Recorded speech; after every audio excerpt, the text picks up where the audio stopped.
Hello, everyone. Thank you so much for joining us for this People's World Town Hall. Today, we're speaking on the possible upcoming strike of the United Parcel Services UPS. This possible upcoming strike, in addition to the show of strength by the workers of UPS, comes at a pivotal and impactful moment in history. All across the United States of America, there are workers demanding better wages, working conditions, and an overall improvement to their quality of life. In the face of the bosses and owners of these companies pushing back against these demands, millions of workers are understanding that union power is their best bet of getting the gains they deserve. There's the recent SAG after strike of 160,000 workers bringing Hollywood to a halt, the WGA writers strike, Amazon and Starbucks workers, to just name a few. These are not separate and apart happenings, but a puzzle piece in a larger picture of the history and future of organized labor and the very survival of working people. One of the most important achievements of collective bargaining in the decades following World War II is that it produced agreements that shared the gains in the productivity of the economy between workers and their employers. There is now widespread recognition that the decline in unions and their bargaining power is one of the key causes in the steady rise of income inequality and the decline of the workforce getting their share. And working people are taking note. A 2021 national opinion poll by the Gallup organization reported that 68% of Americans approve of unions, a figure that has been rising steadily over the last decade. What we have seen in that the combination of the past pandemic and stagnant wages, along with increased public support of unions and the influx of young workers into the labor movement, have changed the overall environment for union negotiations.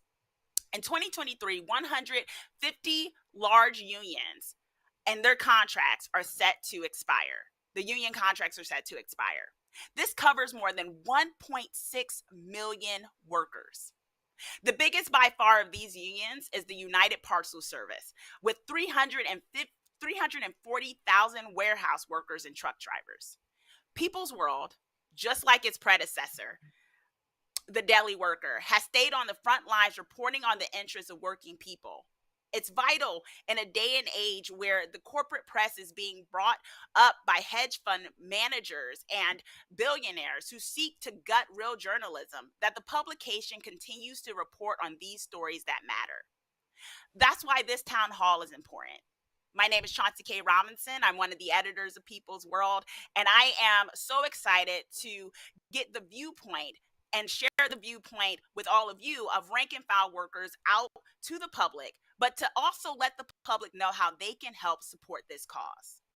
We have several rank and file UPS Teamster activists and a veteran from the 1997 UPS Teamster strike. You might have saw him in one of the pictures that came through in the beginning. On board to discuss the current situation as we enter the final 8 days of the current contract and what to expect if an agreement isn't reached.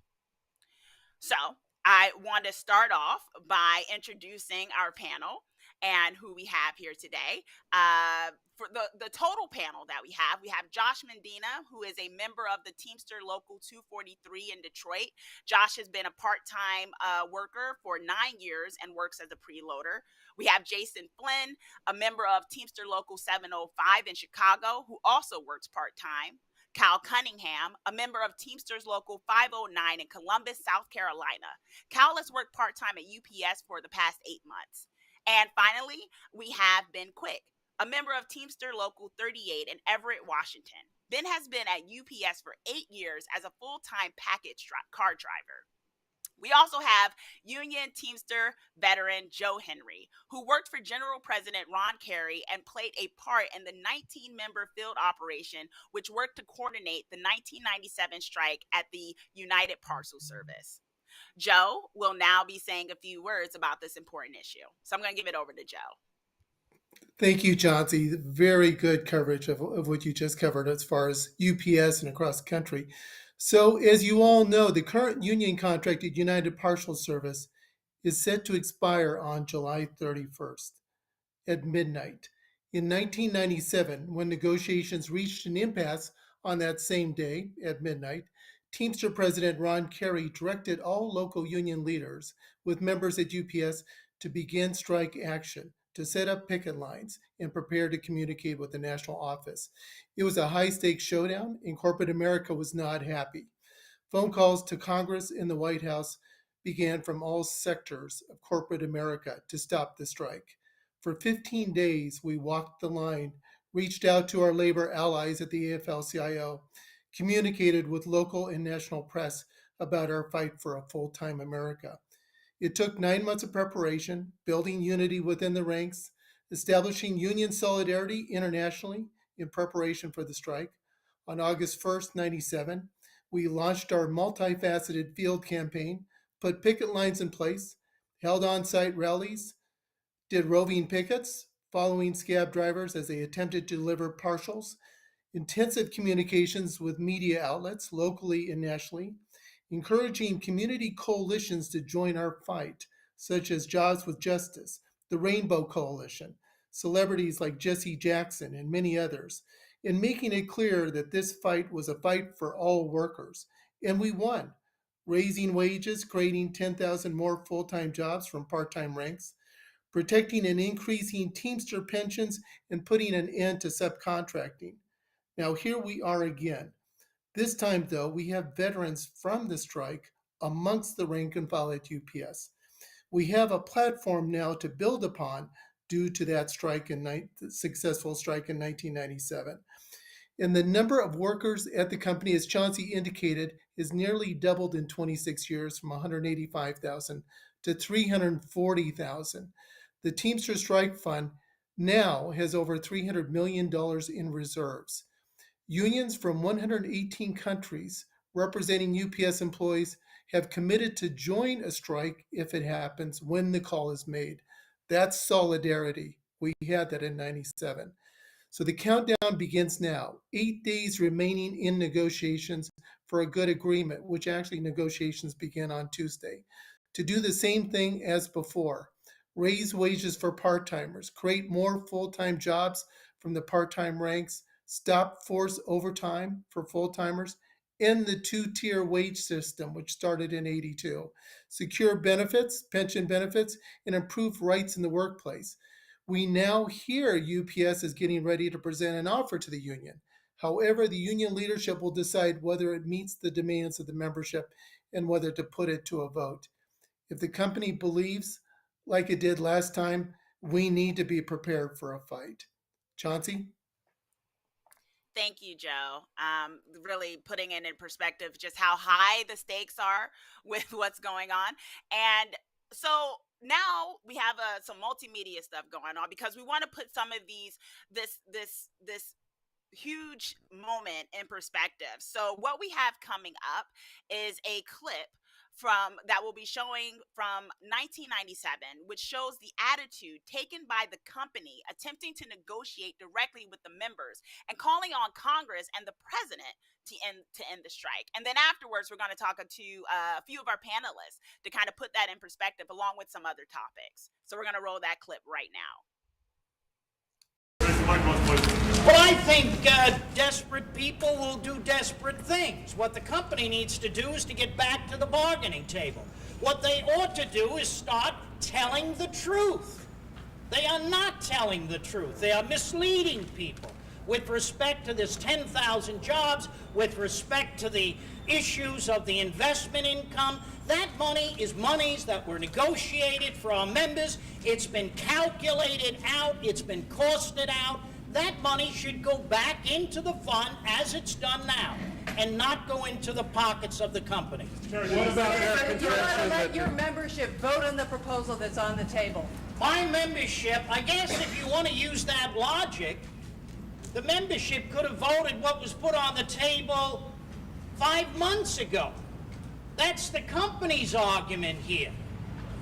That any time they come down with something, you should run it back to the membership. The membership knows what the vital issues are. They know it's about good, decent jobs, about subcontracting, about an attempt to put their hands in the pockets of the pension money. They know all about that. And so therefore, they have given their support by giving a 95% vote, and out there 184,000 that are walking the streets today. Mr. Kerry, the UPS is also counting on members of Congress to put greater pressure on President Clinton to intervene. What would you say to members of Congress? I say that's wrong. I don't believe Congress should take sides in this. What I think should happen is that UPS should get to the bargaining table. That's not the way this contract will end up in a settlement. The more they try these diversionary tactics, the more they try the misleading information, that only separates the parties. What you have to do is get to the table and start negotiating an agreement that they can live with and an agreement we can live with. Very powerful. Very powerful clip. Very fiery words that can be seen as very relevant to today. So we have after that clip, we have Josh and Ben to speak on it, along with Joe, of course, who's going to be with me throughout this panel. And I want to ask you all, what are your thoughts regarding what was said?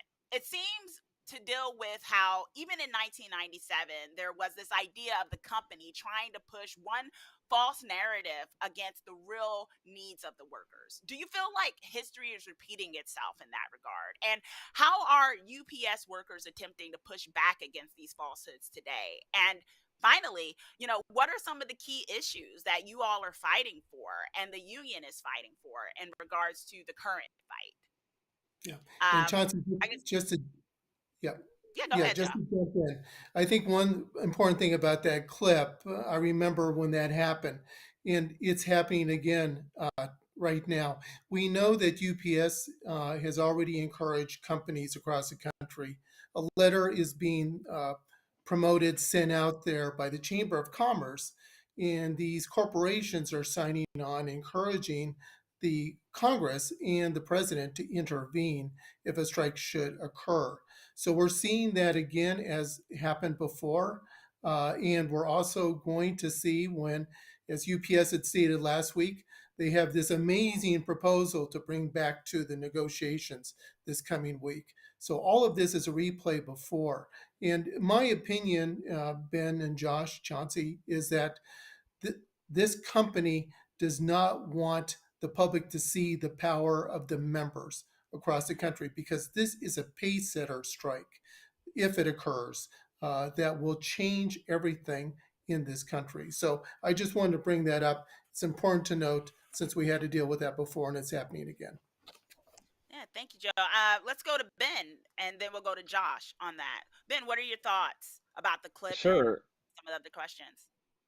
Yeah, as far as like the history repeating itself, I mean, he's in that clip urging the company to get back to the bargaining table. I mean, we just saw the company sit around for almost 2 weeks since I think it was the 5th or the 6th that negotiations broke down. And they're gonna supposedly bring us this great new offer. We'll see on Monday, but that leaves what 7 days to negotiate. I mean, there doesn't seem to be much sense of urgency from UPS on this. Um, and I mean, I'm speculating, but I would be shocked if the offer they come to the table with is what we actually want. I doubt it will meet our demands. Hmm. And Josh? Yeah, I think the clip was very relevant. What I would say is this: I don't think it's so much that history is repeating itself. I think the history is moving on. It's just class struggle. We could not expect a great corporation like UPS to not want to get bags and further its own greed. So it's more of history moving forward. And I'll also say this is that now more than ever it is apparent how greedy they are. So as part of the public perception, they saw how hard we worked. They saw how hard we worked during the pandemic, how we risked our lives during the pandemic, how we can't afford housing, how we can't afford to feed ourselves. They're seeing all this. It's more apparent than ever. So the public perception is on our side, and that's something that UPS has failed to do. But it's been an uphill struggle to hide their greed and their and how they're unwillingly to pay and reward the workers that made them all that profit. Yeah, and let's speak to the hard work that was going on during the pandemic and then currently. One of the topics that's brought up is the fact of forced overtime. Who wants to speak to that? Like, and some of the specifics that you all are fighting for, Ben.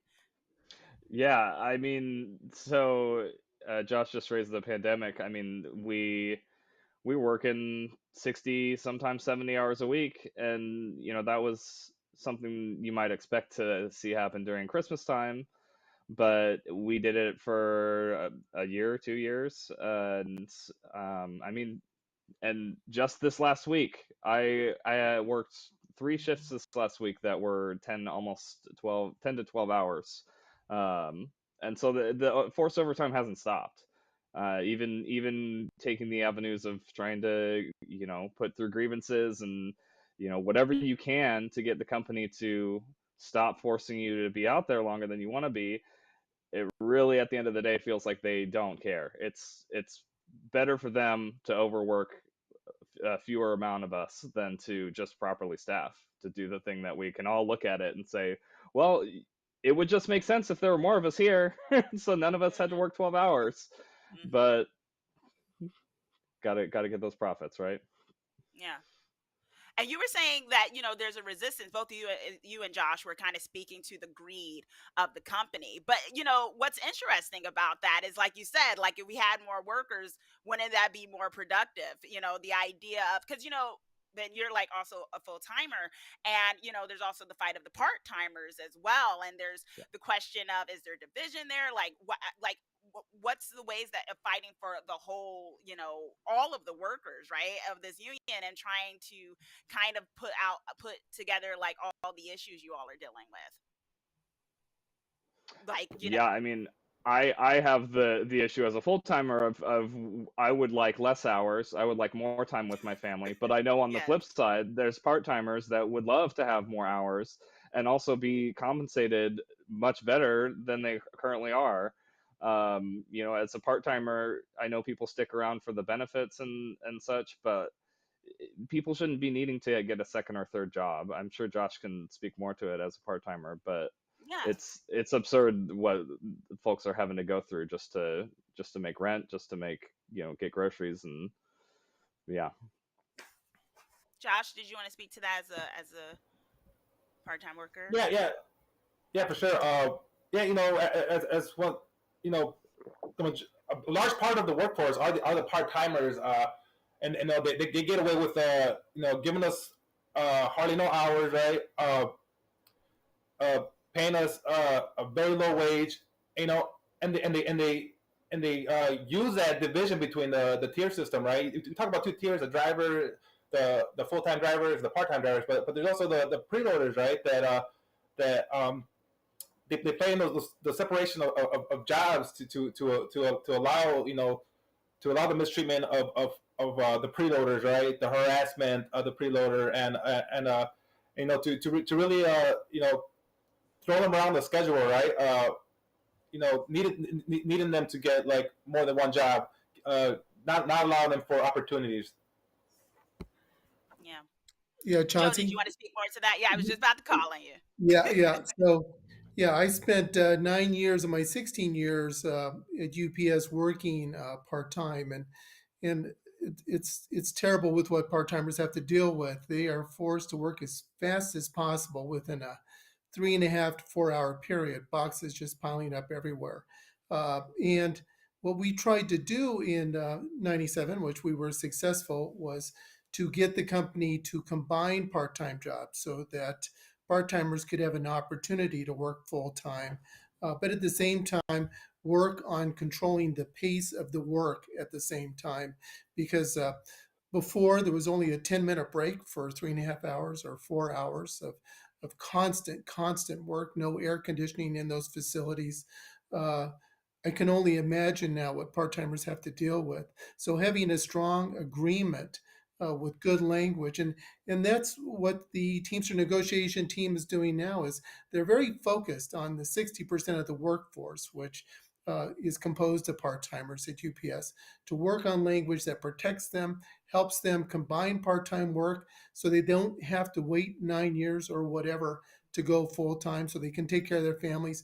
But most importantly, too, is also to raise those part-time wages because those wages are still on starting wage are very low. And it takes 9 months to get healthcare benefits once you do start. So lots of terrible things that need to be resolved. And this reflects what's happening across the country, especially at Amazon, other warehouses, and workplaces.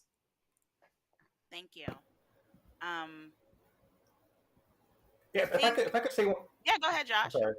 Yeah, if I could speak, Joe brought up a good point about the 3.5 hours and the amount of work they give us. It's part time, but they cram the work in such little time that you know that we should be allowed more hours to work that work, right? So they're totally cramming the production hours into like 3.5 hours, 4 hours. And so that breeds very unsafe conditions. Like they preach other safety, but they don't practice the safety, right? Because we're working out of our power zones. We're risking injury.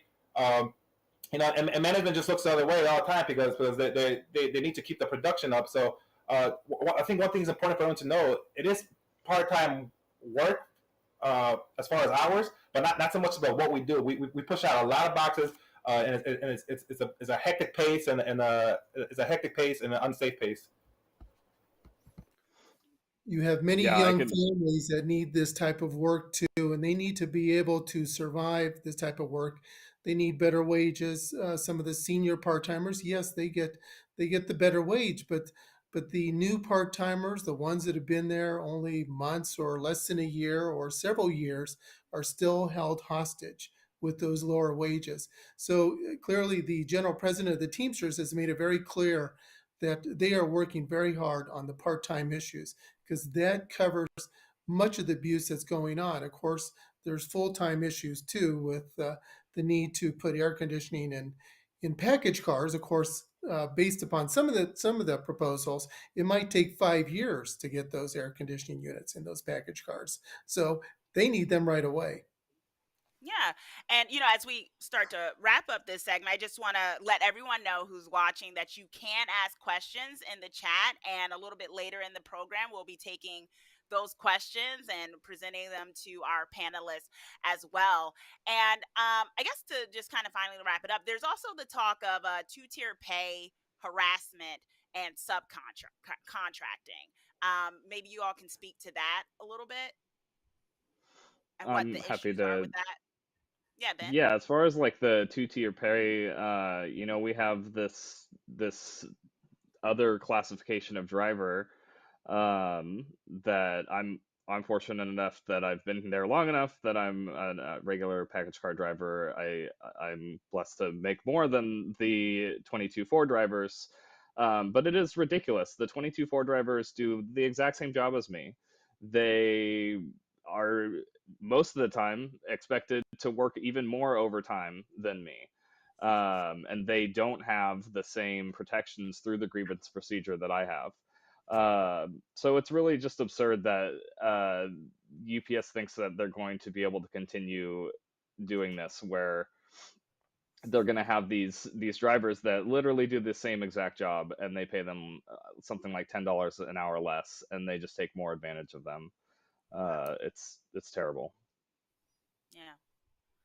Well, okay, so we're wrapping up this segment. This has been we could go on for a long time about like all these Yeah. issues, but we have the rest of the panel, and you guys will have a chance to come back on a little later. But thank you so much, Ben and Josh. We're gonna excuse you for a second, and then we're gonna bring on our next two panelists as we go into the next clip.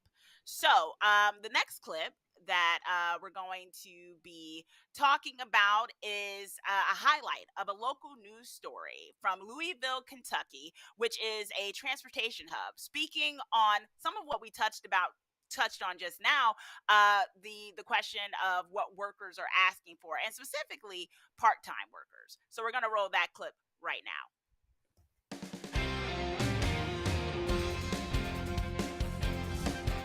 The countdown is on. Just 2 weeks left for UPS to reach a deal with its union workers.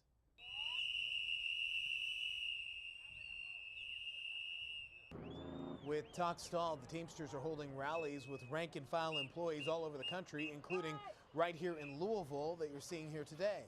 Now, one of the biggest sticking points is just how much will UPS raise its entry-level pay, which is currently about $16 an hour. People come to work and work very hard for UPS, and they're living in homeless shelters or out on the street, or they can't take care of themselves because they just can't make a decent living at UPS, even though that UPS is making a lot of money off the work that these people are doing. So it's very important for us to raise the part-time wages up, just like everybody else in America is doing these days. You know, we're staying on top of this story because, I mean, UPS has thousands, tens of thousands of employees here in the market, and even if it's not you or somebody that you know, you're probably getting a package through e-commerce. Right. So let's bring in WDRB's business guru, Chris Otts. Chris, yep. We've gotten a closer look at how huge this effect would strike would potentially affect the people at home. Tell us more about this. Well, I mean, basically, what we can say is that if you rely on e-commerce, you know, your packages may be delayed. It's possible that they won't, but almost all experts agree that FedEx, the post office, other carriers out there cannot take all of that package volume from UPS if the workers were just to walk out. Of course, UPS will try to keep things going. They say they're training their management to step in and load those cars. But the Teamsters have some powerful allies. They talked today at their rally about the pilots. You know, this is one of probably the most important hub in the UPS network is right here in Louisville. And those pilots are not going to be flying planes. So the supervisor, you know, management pilots may be able to step in. They may be able to rely on contractors. But basically, come August, you may expect some delays in getting things to your doorstep if this strike comes to pass, and of course we don't know if it will. That's a really interesting point. I hadn't heard that yet, that pilots would not. Yes, they've confirmed. And in 1997, not a single pilot of about 2,000 of them crossed that picket line. They did not work a single hour while the Teamsters were on strike. That could have a huge, huge impact because there's not enough management to take over for 330,000 rank and file. Yeah, absolutely. All right, so Awesome. So we're going to bring on, and we have brought on, Jason and Kyle to speak on this clip. And thanks for joining the panel. And so the clip speaks to wanting to lock into the contract that part-time workers are guaranteed north of $20 an hour, although they didn't want to specifically say 25. What are your thoughts on that demand, and if it properly compensates those of you on the job who do part-time work? And maybe you can give us some insight into what your regular week looks like on the job and the obstacles you face.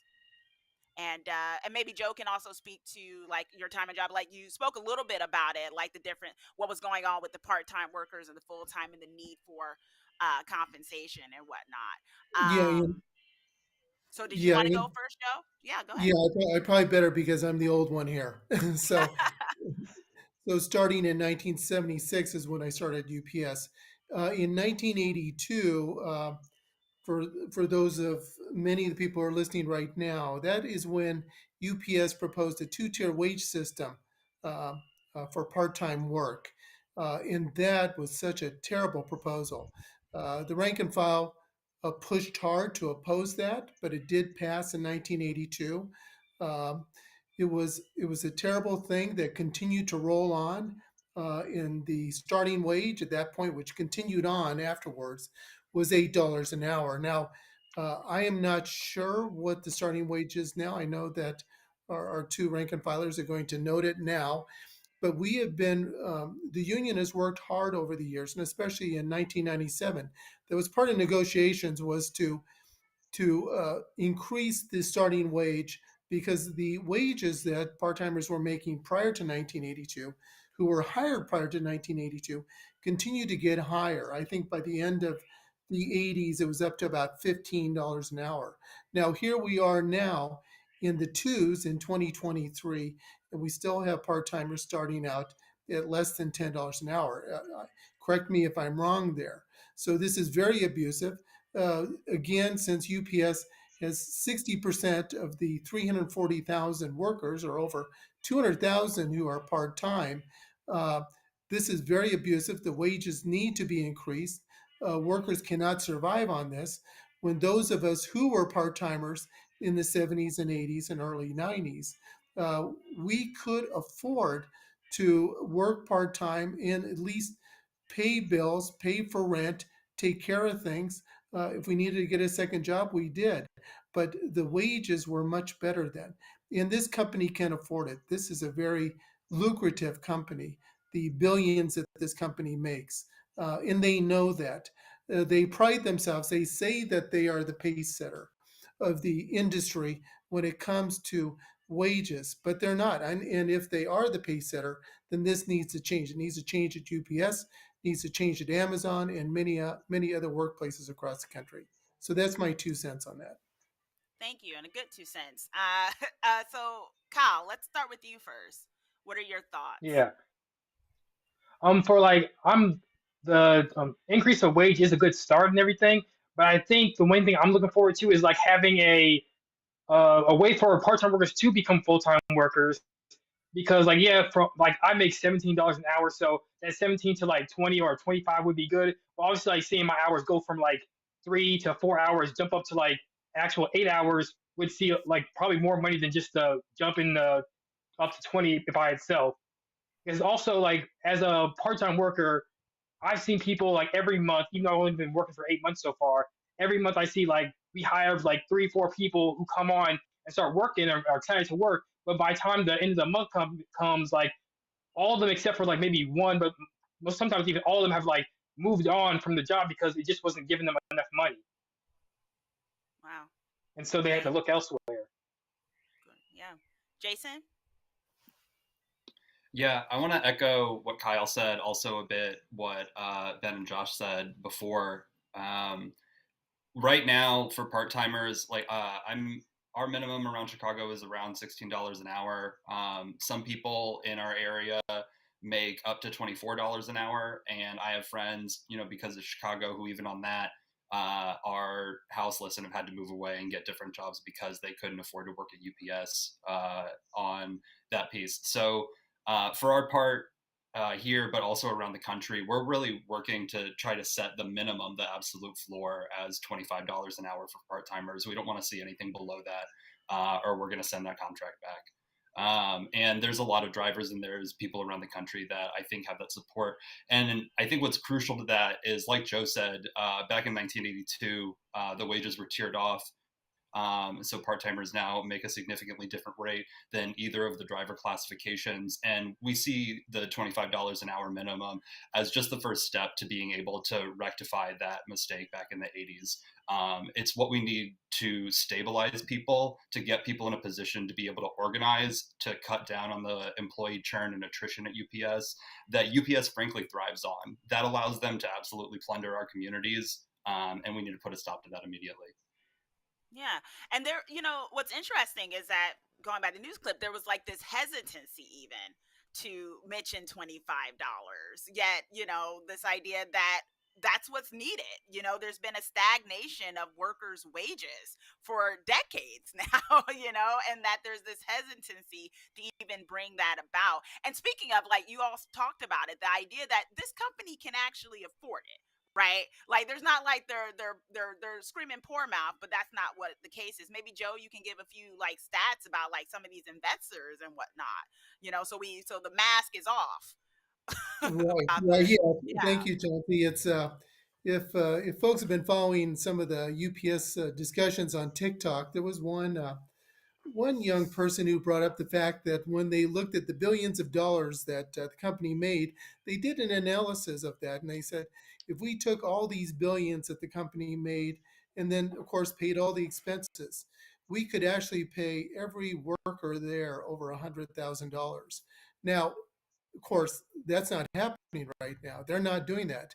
Why are they not doing that? Because in the 90s, UPS decided to sell their stocks out in the public arena. And so you have these investment groups such as Vanguard who own major shares of UPS, and they are making tons of money, millions of dollars of money in their investment. And they do not want the company to pay the workers more. And of course, that's what this negotiations is all about. Enough's enough. We need to make sure that the people who create the wealth for this company get their fair share.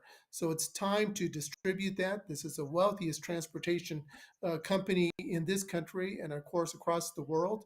It needs to do the right thing. And the Teamster Negotiating Committee is going to make that very clear this coming week. Awesome. And Jason, you wanted to jump in on that? Yeah, I just want to echo that because this company has made over $13 billion in profit both of the last 2 years, and they're standing to do that again this year. They have more than enough money to pay us what we deserve to make. And one of the really big issues is that like UPS publicly has been trying to present these jobs as like long-term jobs that people can have. They present these as good jobs, but frankly, like part-time work at UPS is absolutely horrendous. In my facility, a week doesn't go by where we don't have at least one or two people injured. They are constantly trying to cut people's shifts. Most people are working one shift a week if they have lower seniority, and lower seniority is like if you've been there 2, 3, 4, 5 years, you could still be getting cut from your shifts. Your paychecks come back, and you don't have enough money to even drive or take transit to and from the facility that you work at. In most cases, you're losing money if you go in every single day. And so this is the kind of thing that we like really need to put a stop to, both on the shop floor and through this contract mobilization. One other thing to put in there: the long-term ability of people to keep these jobs is significantly impacted by these injuries. Because if you get injured, your workers' compensation settlement rate, if you even go through with workers' compensation after all of the harassment the company puts you through, is based on your extremely low wage. So oftentimes you're losing money on a workers' compensation process after you get a settlement, which just continues to contribute to the massive employee churn at these places. It's horrendous. Yeah, in Chauncey, I'm sorry. One thing to really note here, some really good takeaways here is as of July, as of this month, the company's market capitalization is $153.96 billion. $153.96 billion. Institutional investors make up over 72% of UPS stocks. The Vanguard Group owns over 67 million shares of UPS and has a 9.3% stake in the company. Then comes BlackRock, and then the shareholders. They all make tons of money and they need to share it. Yeah, for sure. And I mean, it's also just the point that was noted earlier that it's 60% of the workers are part time, right? So that means 60% are darn near living in poverty. And it's like, how is that sustainable? Of course, that's sustainable to them because they think, y'all just, like a will just keep coming in. But clearly, that's not got to work for everyone. So, as we wrap up this segment, are you all optimistic for you know, Ben earlier, he was saying he wasn't too optimistic that they were going to give the right kind of response. But what are your thoughts, and what are your thoughts going forward, depending on what they offer? So Al? Yeah. I think, yeah.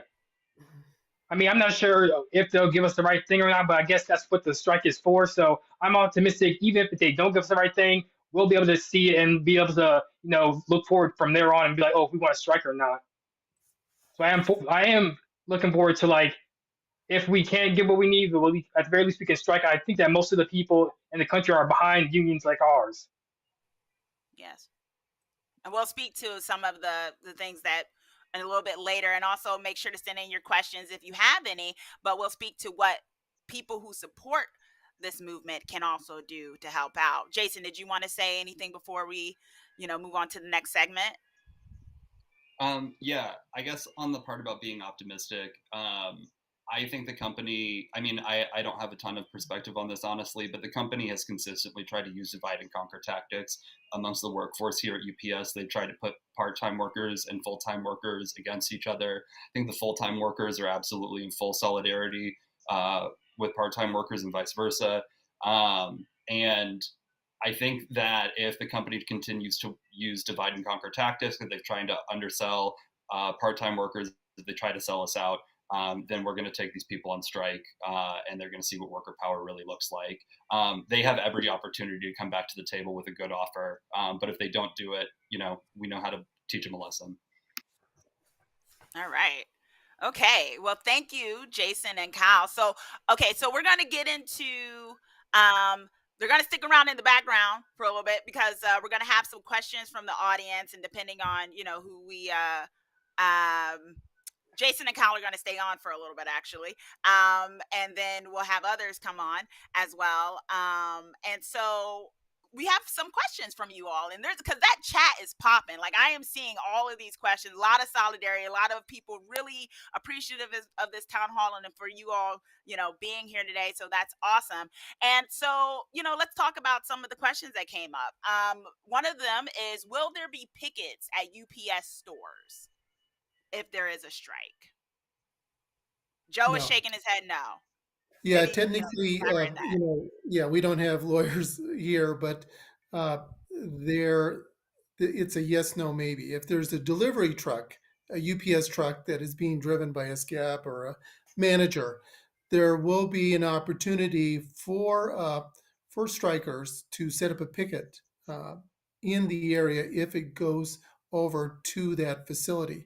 But what I would say in regards to completing that question is, and I meant to say this earlier, is when it comes to the different types of picketing, what members can do, what UPSers can do, is we need you to consult with your local union leadership.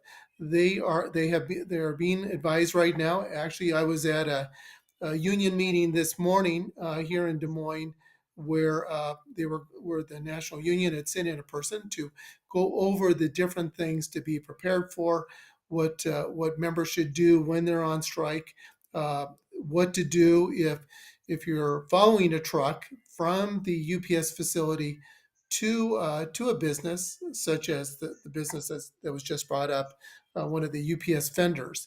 But there's some guidelines on that, some very specific guidelines. So to answer that question completely, we encourage folks who are Teamsters, UPSers, to please contact their Teamster local and to get direction from them at the point that a strike would occur. And those trucks are going out there by scab drivers or management at those type of facilities at those vendors. Yeah, and I'm just gonna also connect it to this other question that we came in. Is someone asked, if a scab delivers a package, should we refuse to accept it? If you are a member of the public, you have your rights. You do not have to accept the package. And we would encourage the public, and this is where the public campaign comes into effect, Which we'll is get into. Yes. yes. So we need the community to really support our brothers and sisters at UPS, and to make it clear to the company that they support the strikers, not the company. And if they have the opportunity to refuse shipment, they should. I mean, that would help. If it's not something that's of the utmost nature, if it's not medical supplies, something important that they need to have, if it's something, pair of pants, a new game or whatever, send it back. Tell them you don't want it. I mean, and then spread the word. Yeah. Jason, Kyle, do you have any thoughts on this? Yeah, I know that the UPS stores are technically independently operated, so it's less likely that you'll see pickets there. But people have every opportunity to reach out, again, like Joe said, to Teamsters locals, but also political organizations that have members that are involved in a rank and file fashion, and that have more information. People can contact, like, Democratic Social America, Teamsters for a Democratic Union, to see like what situations look like locally as well. Not every local is uniform. Not everybody's going to get back to you. Not every chapter of any political organization is going to get back to you. But many of them have, like, strike ready pledges. They have trainings to support strikers on picket lines, and they have the sort of local connections that people are looking for, especially if it's their first time going out to a picket line, to teach people how to support in that sort of fashion. Awesome. And then another question that we had is, how can people in rural areas, small cities, take action to support the Teamsters? There is a letter writing campaign that's going on right now that the National Union has already sent out by email, and I foresee us sending that out too, is where you can sign online a letter that would go to your elected leaders in Congress to urge them to not intervene in the strike. So that is one of the important ways. A number of us have already done that in different areas. And our senators in Congress and representatives have already been contacting us back to ask for more information about what they need to do to make it clear to UPS to negotiate with the Teamsters. So that is one of the big things. A letter writing campaign is very important, and those links I'm sure that we'll be sending out. Where at the very least, contact your member of Congress right now. Urge them to say to the company or say to the president that we will not intervene. We will not intervene.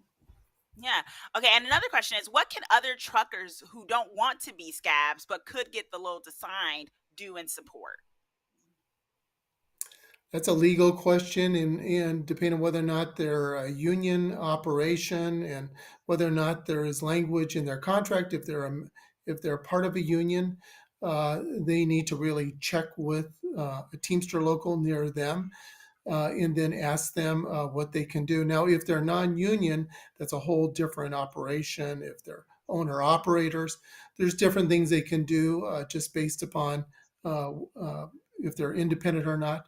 But really, again, connect with a Teamster local in your area to ask for more information on what you can do, especially if you are part of a unionized company where you may have some language that protects you if you are in that type of situation. But we're unable to answer that legal question right now.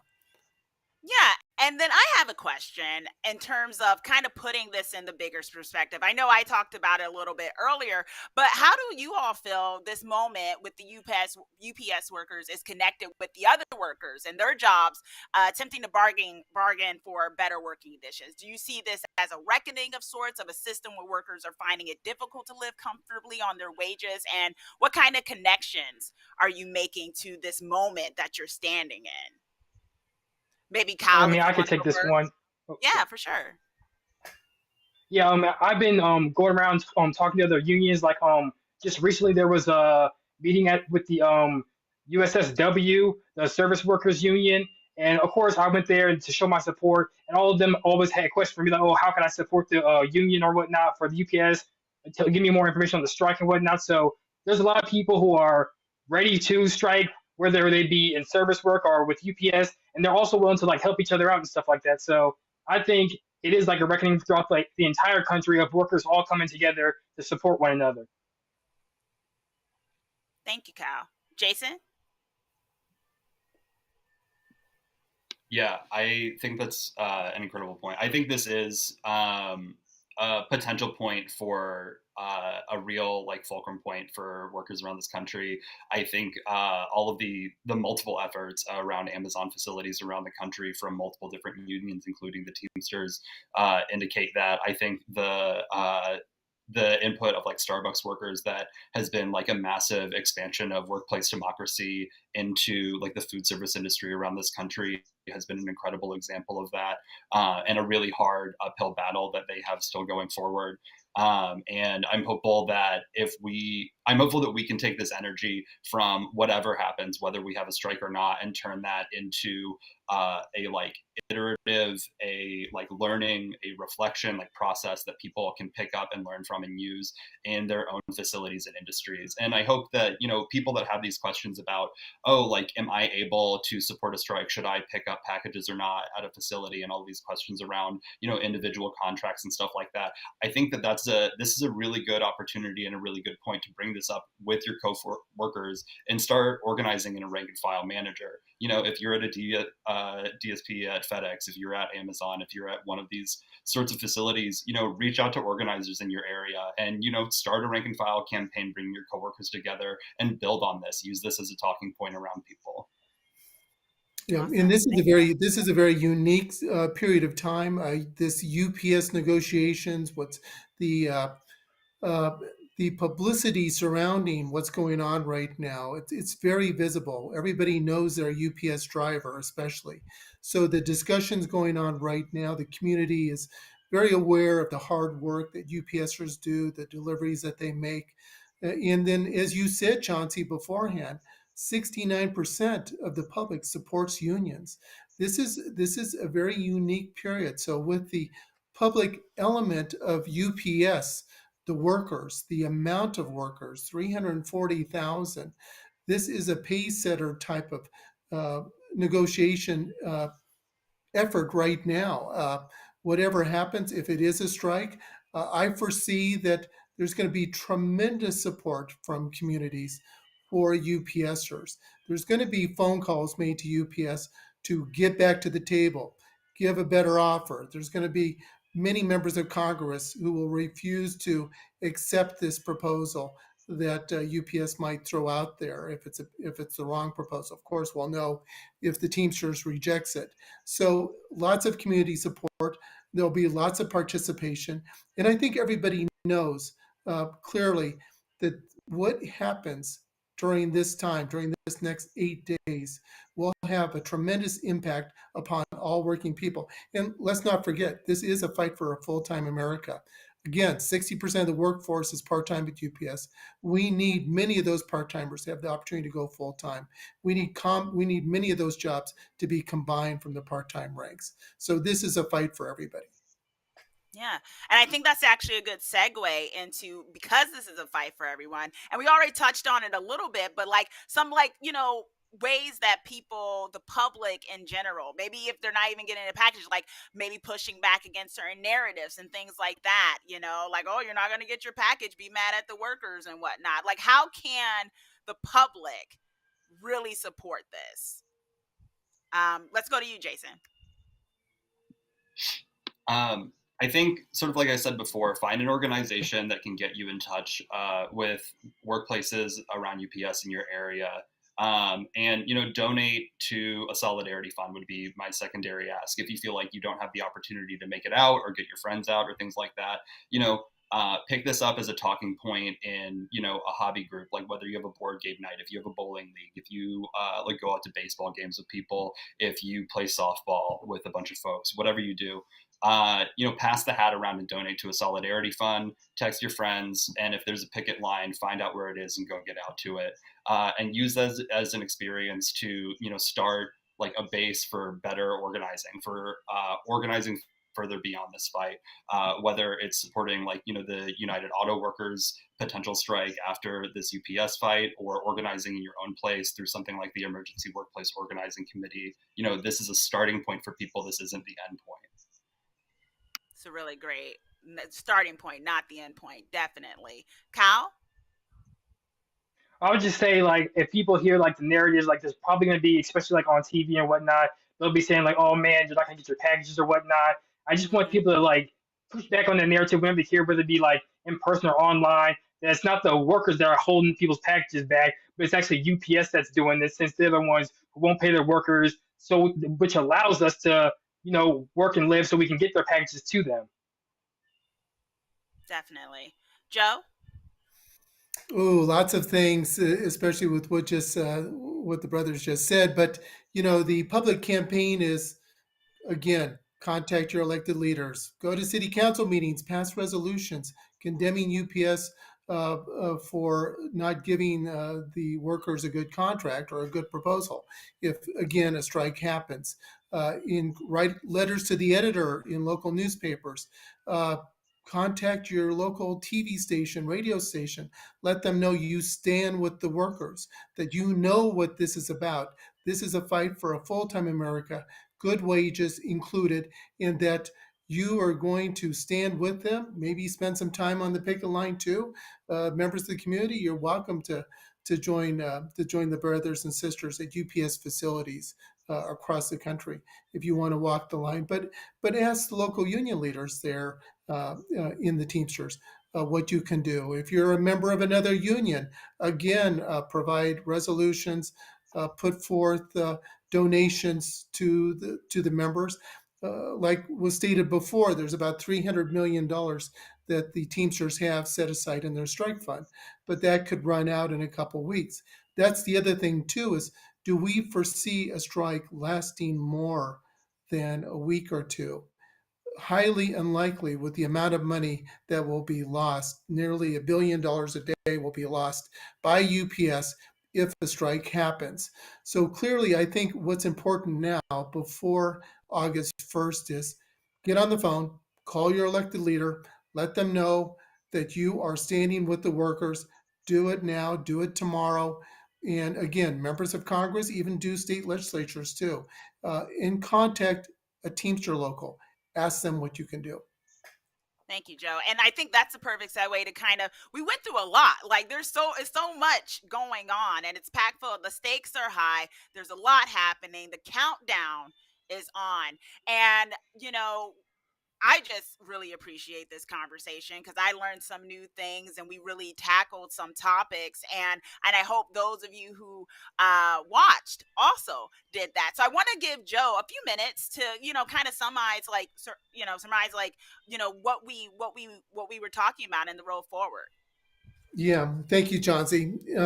As stated before, this is going to be a pace setter type of effort that's going on right now.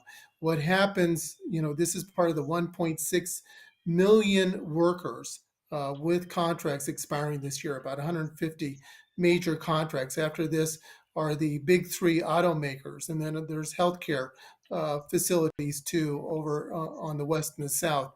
But what happens at UPS within the next 8 days, and if a strike occurs farther on, will determine how everything else goes in negotiations with these other unions. And even though there has been a decline in union membership since the 80s, we have seen an uptick over the last couple years in union organizing. Clearly, workers are angry. They feel that they've not gotten their fair share. Many workers, like UPS workers, meatpacking workers, and other industries that had to continue to go to work during the pandemic, are very upset because of the lack of support that they received by their companies, even though those companies were continuing to make record profits during the pandemic, while at the same time workers were getting sick and seeing their brothers and sisters possibly die. So things have changed. They've changed over the last several years. And so clearly now, the word is out, get engaged, be involved. We have younger workers now involved in this effort. So things are changing, and I'm tremendously hopeful that we will get a good contract at UPS if workers stand united and connect with local groups and also other unions to support the workers. Yeah, and I think just in conclusion to say, we're hopeful because we have hope in the workers that they're going to make sure whether they do it or not, like Jason's shirt says, we're ready to strike if we have to. Correct. So, and that's just, really powerful. And so, we talked about some of the things that are being fought for, and all of these things are to help increase the stability and quality of life of its workers. We can hope that the bosses listen, but as this panel shows, and from what we've seen, the workers are strong and ready to exert their power for these important gains. And I would also say, keep your eyes at People's World because we'll be continuing to cover this super important topic along with all the interests of working people because our interests are your interests and working class people. Thank you for joining us.